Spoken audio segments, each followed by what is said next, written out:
ഈ താലി ഞാൻ കെട്ടിയതാ. എന്നുവെച്ചാ ഋതിക മേഡത്തിന്റെ സംരക്ഷണം ഇനി മുതൽ എന്റെ ചുമതലയാ. അത് ഞാൻ ഏറ്റെടുക്കുന്നു. മേഡം കയറ്, നമുക്ക് അങ്ങോട്ട് പോവാം.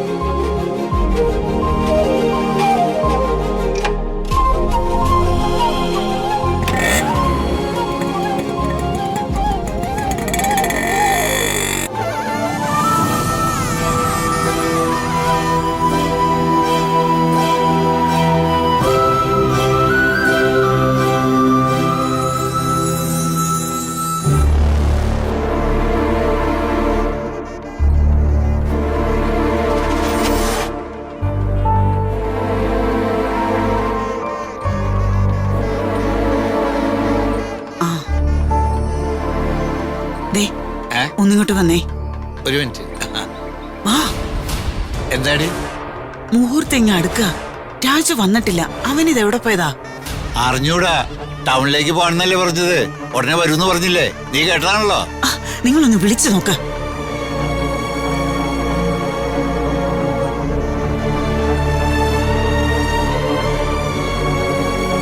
പയ്യനെവിടെ?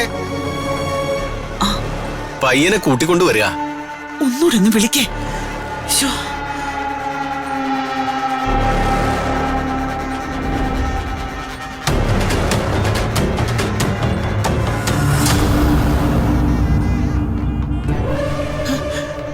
ഒന്നുകൂടെ ഒന്ന് വിളിക്കേ. വിളിക്കാൻ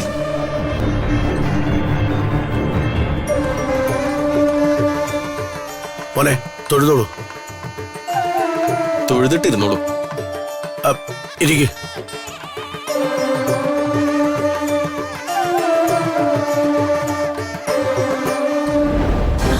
കിട്ടിയോ? രാജുനെ കിട്ടിയോ? ഇല്ല, കിട്ടുന്നില്ല, എടുക്കുന്നില്ല. ഈശ്വരാ, അവൻ വന്നുകൊണ്ടിരിക്കായിരിക്കും. നീ ഒന്ന് പെണ്ണിനിറക്കി കൊണ്ടുവാ. ചെല്ല്. ഇവനെന്ത് പണിയായി കാണിക്കണേ? രാജു വന്നോ അമ്മേ? ഇല്ല, അവൻ വന്നിട്ടില്ല. നമുക്കിറങ്ങാം. എഴുന്നേക്കും മോളെ, മണ്ഡപത്തിലേക്ക് പോവാം. എന്നാ ഇറങ്ങിയാലോ? വാ.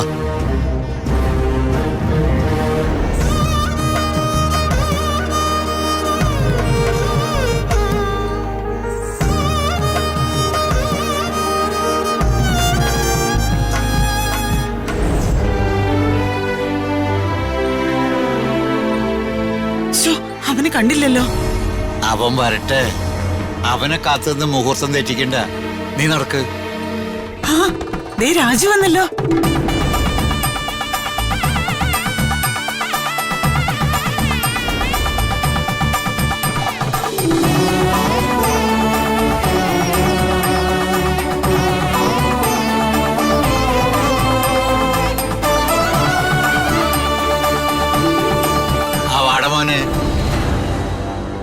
നിന്നെ കാണാതെ വിഷമിച്ചിരിക്കായിരുന്നു.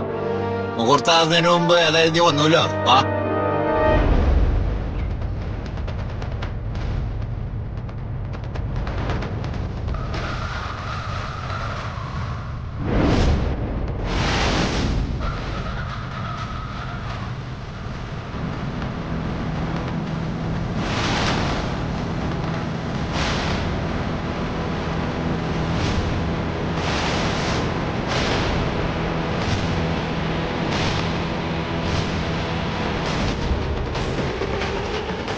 ഋതിക മാഡം, മാർച്ചിലെ കല്യാണമല്ലേ? ആ കല്യാണം നടന്നില്ല, നടക്കില്ല.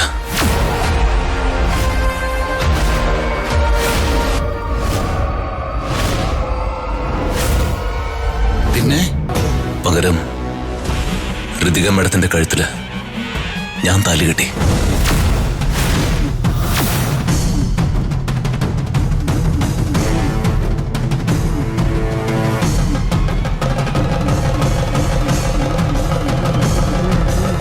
ഇതാ ആ താലി.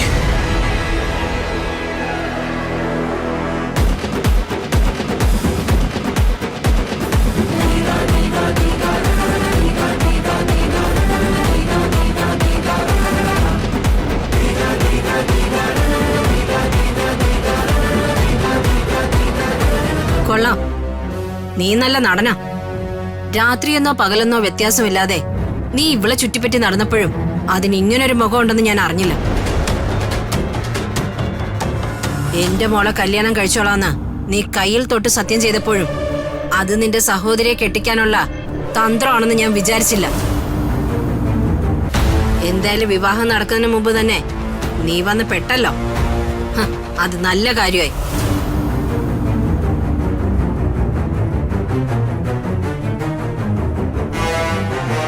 രണ്ട് വിവാഹങ്ങളാണ് നമ്മൾ ഒരുമിച്ച് ഉറപ്പിച്ചത്. എന്റെ മകന്റെയും എന്റെ മകളുടെയും. രണ്ടിൽ ഒന്നിനു പോലും തടസ്സം വന്നാൽ രണ്ടും നടക്കില്ല എന്നാ നമ്മൾ തീരുമാനിച്ചത്. അതോ എന്റെ മകളുടെ വിവാഹം നടക്കില്ലാന്ന് ഇതോടെ തീരുമാനമായില്ലേ? അപ്പോ മകന്റെ വിവാഹം നടക്കില്ല.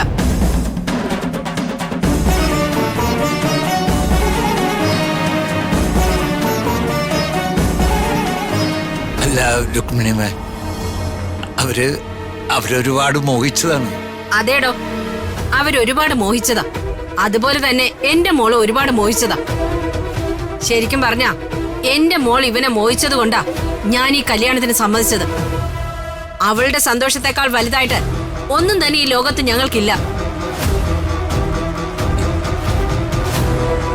തകർത്ത് കളഞ്ഞില്ലേ എല്ലാം. ഒരു ഋതിക മാഡം.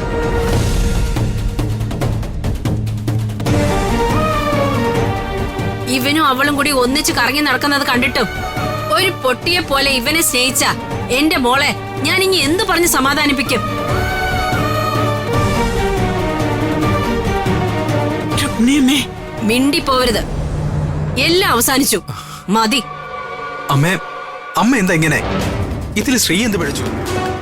എന്റെ മോളുടെ ജീവിതം തകർത്ത് അവന്റെ സഹോദരിക്ക് ജീവിതം കൊടുക്കാൻ എനിക്ക് ഒരു ഉത്തരവാദിത്വം ഇല്ല.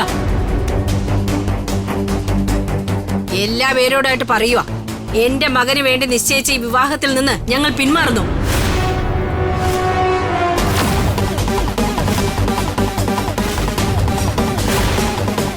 വിവാഹം ഉപേക്ഷിക്കുന്നു. ഋതിക, 2-3 പേരുടെ സ്വപ്നങ്ങൾ ചവിട്ടി അരച്ചപ്പോ സമാധാനമായല്ലോ അല്ലേ? മാഡം മാഡം എന്ന് വിളിച്ച് ഏട്ടൻ കൊണ്ടു നടന്നപ്പോഴും എന്ത് കാര്യത്തിനും നിങ്ങൾ ഏട്ടനെ വിളിച്ചപ്പോഴും ഇങ്ങനൊരു ചതി ഞങ്ങൾ പ്രതീക്ഷിച്ചില്ല.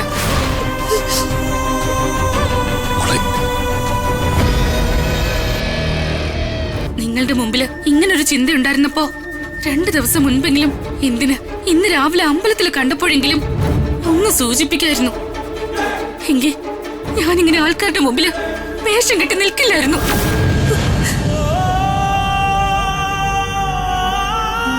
ഞാൻ ഒരുപാട് മോഹിച്ച ജീവിതം ഒറ്റ നിമിഷം കൊണ്ട് നിങ്ങൾ തകർത്ത് കളഞ്ഞത്.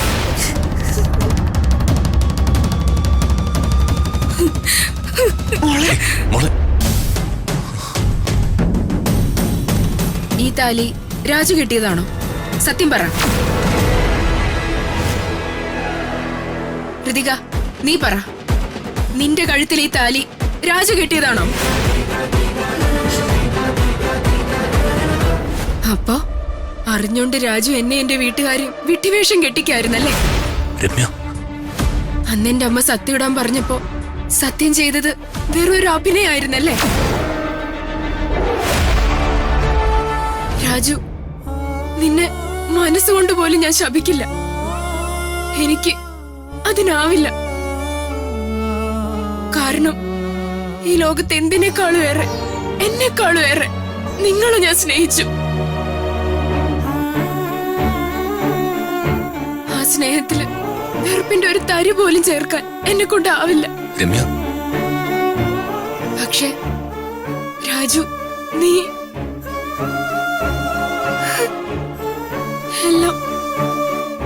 എല്ലാം അവസാനിച്ചു. എല്ലാം.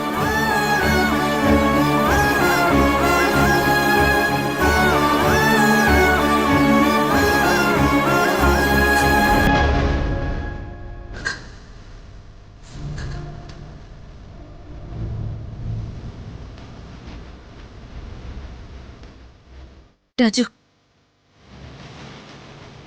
എന്നെ വിവാഹം കഴിക്കാന്ന് നിങ്ങൾ വാക്ക് കൊടുത്തിട്ടുണ്ടോ? പലവട്ടം ഞാൻ രാജുവിനോട് ചോദിച്ചതാ ആരോടെങ്കിലും പ്രണയം ഉണ്ടോന്ന്. ഒരു വാക്ക് പറഞ്ഞില്ലല്ലോ രാജു, ഒരു സൂചന പോലും തന്നില്ലല്ലോ. എല്ലാത്തിനും കാരണക്കാരി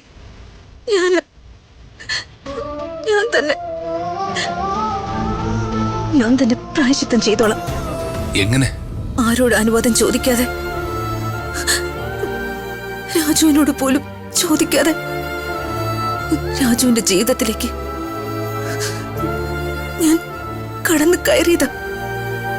ഏറ്റവും വലിയ തെറ്റ്. രാജുവിനോടുള്ള ഇഷ്ടം കൊണ്ടാണ് അത് ചെയ്തതെങ്കിലും ഇങ്ങനൊരു വലിയ ദുരന്തം അതുകൊണ്ടുണ്ടാവുമെന്ന് ഞാൻ പ്രതീക്ഷിച്ചില്ല. ഞാൻ പോയേക്കാം രാജു, ഞാൻ പോയേക്കാം. എങ്ങോട്ടേക്ക്? ഇങ്ങോട്ടെങ്കിലും. ദീപക്കിൽ നിന്ന് മറ്റെന്തെങ്കിലും വഴിയിലൂടെ മാഡത്തെ രക്ഷിക്കാമെന്ന് ഞാൻ കരുതി. എന്നാ മാഡം അത് അനുവദിച്ചില്ല. ഇപ്പൊ തെരഞ്ഞെടുത്തത് അവസാനത്തെ വഴിയാ. ഇത് ഞാൻ ഒട്ടും പ്രതീക്ഷിച്ചതുമല്ല.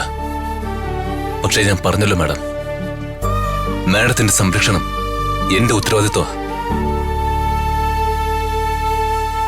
അത് ഞാൻ ഏറ്റെടുക്കുന്നു. വേണ്ട രാജു, ഒരുപാട് പേരുടെ കണ്ണുനീരിന് സാക്ഷി പറയേണ്ടി വരുന്നതാ ആ തീരുമാനം. അത് വേണ്ട, ഞാൻ പൊയ്ക്കോളാം.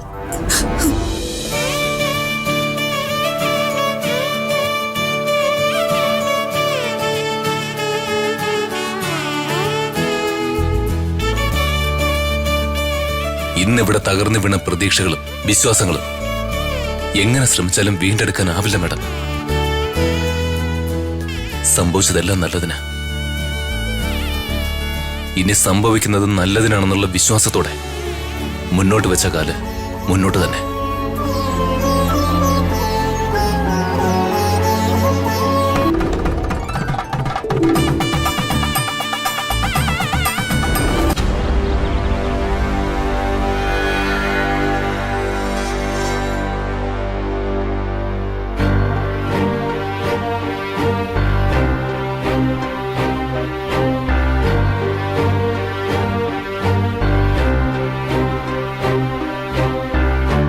പ്രതാപ,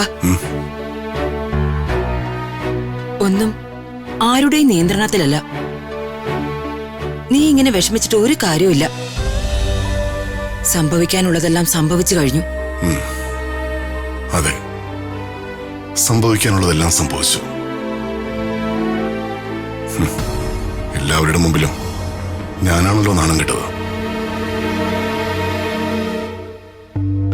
ഞാൻ നാണം കെട്ടു എന്നതിലല്ല എനിക്ക് സങ്കടം. ഞാൻ ഏറ്റവും അധികം വിശ്വസിച്ച, സ്നേഹിച്ച രാജു, അവൻ തന്നെ ഈ ചതി എന്നോട് ചെയ്തു. അതാ എന്നെ തളർത്തുന്നത്. അതിന് കൂട്ടുനിൽക്കാൻ എന്റെ മകളും. പാല് കൊടുത്ത കൈക്ക് തന്നെയല്ലേ അവര് കുത്തിയിട്ട് പോയത്. അതിൽ നിന്റെ ഭാഗത്തും തെറ്റുകളുണ്ട്. രാജു ശരിയല്ല എന്ന് എത്ര തവണ നിന്നെ പറഞ്ഞു മനസ്സിലാക്കാൻ ഞാൻ ശ്രമിച്ചു. അന്നൊക്കെ നീ അത് അവഗണിച്ചു. അവനെപ്പോലൊരു നന്മമരം ഈ ലോകത്ത് വേറെ ഇല്ല എന്ന രീതിയിൽ നീ എന്റെ വാക്കുകളെ തള്ളിക്കളഞ്ഞു. ഒരു രീതിയിൽ പറഞ്ഞ അവന് മാത്രമാണ് നന്മമരം. അവന് നന്മ വരുന്ന കാര്യങ്ങൾ മാത്രമേ അവൻ ചെയ്യൂ. ഇപ്പൊ തന്നെ കണ്ടില്ലേ, അവന് നന്മ വരുന്ന കാര്യം അവൻ ഒരു ഉളുപ്പില്ലാതെ അങ്ങ് ചെയ്തു. അതിലാരൊക്കെ വിഷമിക്കുന്നു, ആർക്കൊക്കെ വേദനിക്കുന്നു എന്ന് അതൊന്നും അവനെ സംബന്ധിക്കുന്ന കാര്യമേ അല്ല. ഇന്ന് രാവിലെ അമ്പലത്തിൽ വെച്ച് കണ്ടതല്ലേ. അപ്പ പോലും അവൻ ഇങ്ങനെ ചെയ്യാനുള്ള പ്ലാനിലാണെന്ന് ആരെങ്കിലും കരുതിയോ? അതാണവൻ, സെൽഫിഷ്. അമ്മാവ, അവര് രണ്ടും ചേർന്ന് എന്റെ ജീവിതം കൂടി ഇല്ലാതാക്കിയത്. ഇനി അവൻ എന്റെ കൈ കിട്ടിയാ തീർക്കും ഞാൻ, ഇരുചെവി അറിയാണ്ട്. എന്തെങ്കിലും ചെയ്യണമായിരുന്നെങ്കിൽ എനിക്ക് ആ സ്പോട്ടിൽ വെച്ച് തന്നെ ചെയ്യാമായിരുന്നു. അതിന്റെ ആവശ്യമൊന്നുമില്ല. എനിക്കറിയാം എന്ത് ചെയ്യണം, എന്ത് ചെയ്യണ്ടെന്ന്. പ്രതാപ, അവനെ വെറുതെ വിടാൻ പാടില്ല. അവന്റെ ഉള്ളു നിറയെ വിഷ. അവൻ നിന്റെ സ്വത്തുക്കൾ കണ്ട് മോഹിച്ചല്ല ഇതൊക്കെ ചെയ്തതെന്ന് ആർക്കറിയാം? എനിക്ക് തോന്നുന്നു അവനെല്ലാം പ്രീ പ്ലാൻഡ് ആയിരുന്നു എന്ന്. അവൻ നിന്റെ അടുത്തേക്ക് വന്നതും നീയും ഋതികയുമായുള്ള സ്വരച്ചേർച്ച ഇല്ലായ്മ മനസ്സിലാക്കി അവളെ കെയർ ചെയ്യുന്നു എന്ന് പുറമേ കാണിച്ച് അവളോട് അടുത്തതും അവൾക്ക് വേണ്ടി പല കാര്യങ്ങൾ സാധിച്ചു കൊടുത്തു. ഒടുവിൽ അവളുടെ മനസ്സിൽ കയറി അവളെ കൊണ്ട് ഈ തീരുമാനമെടുക്കാൻ പ്രേരിപ്പിച്ചതും എല്ലാം അവന്റെ പ്ലാനിംഗ് ആയിരുന്നു. അവൾക്ക് ഇങ്ങനെ ഒരു ആഗ്രഹം ഉണ്ടായിരുന്നെങ്കിൽ അത് നേരത്തെ ആയിക്കൂടായിരുന്നോ? എന്നെ അമ്മാവിനെ എല്ലാരും വേഷം കെട്ടിച്ച് ഇന്നിവിടെ നിർത്തേണ്ട ആവശ്യമുണ്ടായിരുന്നോ? ഇല്ലല്ലോ. അന്നത്തെ ആ വീഡിയോ അമ്മാവന് ഓർമ്മയില്ലേ? ഒന്ന് സൂക്ഷിച്ചു നോക്കിയാൽ മനസ്സിലാവും. ഒരു ഭാര്യ ഭർത്താവിന് ചെയ്തു കൊടുക്കുന്ന കാര്യങ്ങളാ അന്നവള് അവന് വേണ്ടി ചെയ്തു കൊടുത്തത്. അത് നമ്മൾ കണ്ട കാര്യം. കാണാത്തത് എന്തെല്ലാം കാണും. മതി, നിർത്ത്. പ്രതാപ, നിനക്ക് ദേഷ്യം വരും. വന്നില്ലെങ്കിൽ നീ ഒരു അച്ഛനാകില്ല. സ്വന്തം മകളെക്കുറിച്ച് ഇങ്ങനെയൊക്കെ കേൾക്കുമ്പോ ആർക്കായാലും ദേഷ്യം വരും. പക്ഷേ ദീപക് പറഞ്ഞതിലും കാര്യമില്ലേ? നീ ഒന്ന് ആലോചിച്ച് നോക്കിയേ. 2 കല്യാണമാ മുടങ്ങിയത്.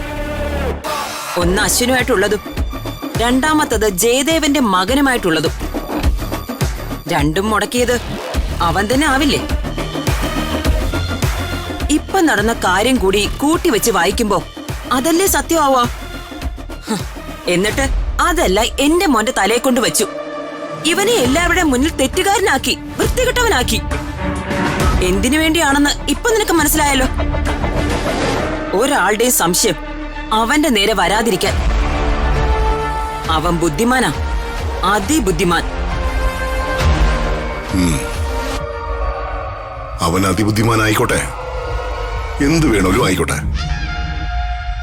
പക്ഷേ ഞാൻ നേരിട്ട ഈ സിറ്റുവേഷൻ, ഇതുപോലൊരു സിറ്റുവേഷനിൽ ഞാൻ അവനെ കൊണ്ടെത്തിക്കും. ഇതെന്റെ തീരുമാനമാണ്, എന്റെ ദൃഢനിശ്ചയം.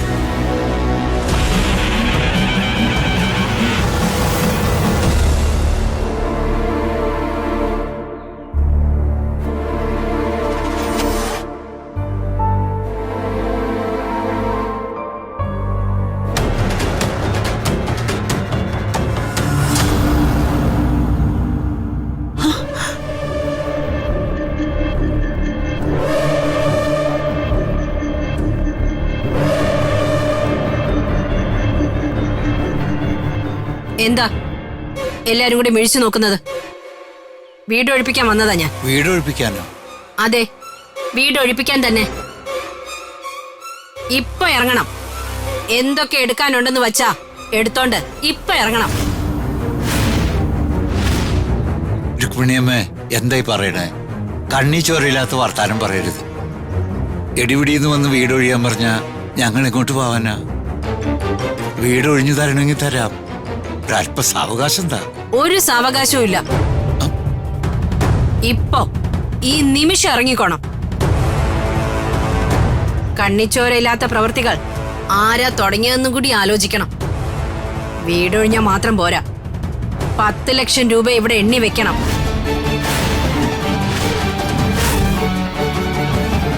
നോക്കി നിൽക്കാതെ അകത്ത് കയറി എല്ലാം വലിച്ചു വാരി പുറത്തിട. ഒന്ന് നിൽക്കണേ പ്ലീസ്. രുക്മിണിയമ്മേ, ഞാൻ ഈ സ്വർണം തരാം. ഇതെടുത്തിട്ട് ഇവരെ വെറുതെ വിടൂ.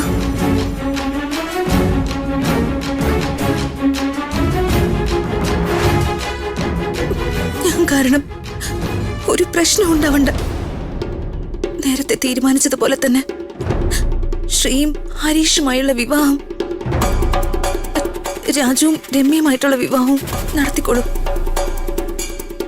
അതിന് ഞാനൊരു തടസ്സവും ശല്യമൊന്നും ആവില്ല. ഇപ്പൊ തന്നെ, ഈ നിമിഷം തന്നെ ഞാൻ എങ്ങോട്ടെങ്കിലും പൊയ്ക്കോളാം. ഓ, അവളുടെ ഒരു സ്വർണം. ഒരുപാട് സ്വർണം കണ്ടും കൈകാര്യം ചെയ്താ ഈ രുക്മിണി ഇതുവരെ എത്തിയത്.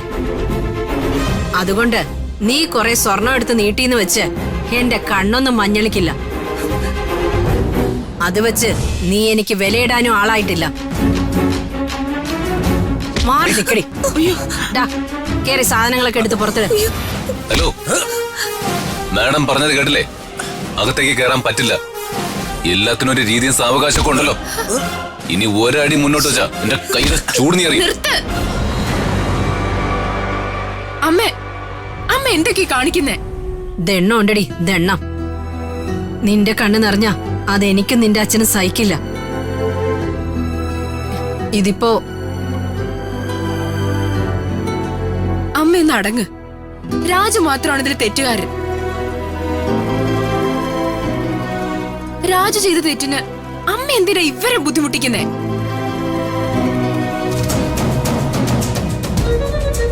അവരും അച്ഛനും അമ്മയും എല്ലാവരും ഒന്ന് തന്നെയാ. ഒന്നിനെയും വിശ്വസിക്കരുത്.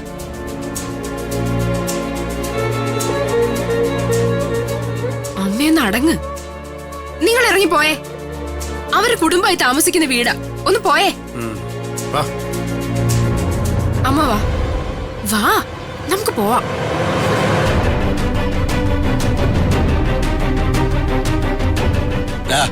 നീ വന്നേ. ആ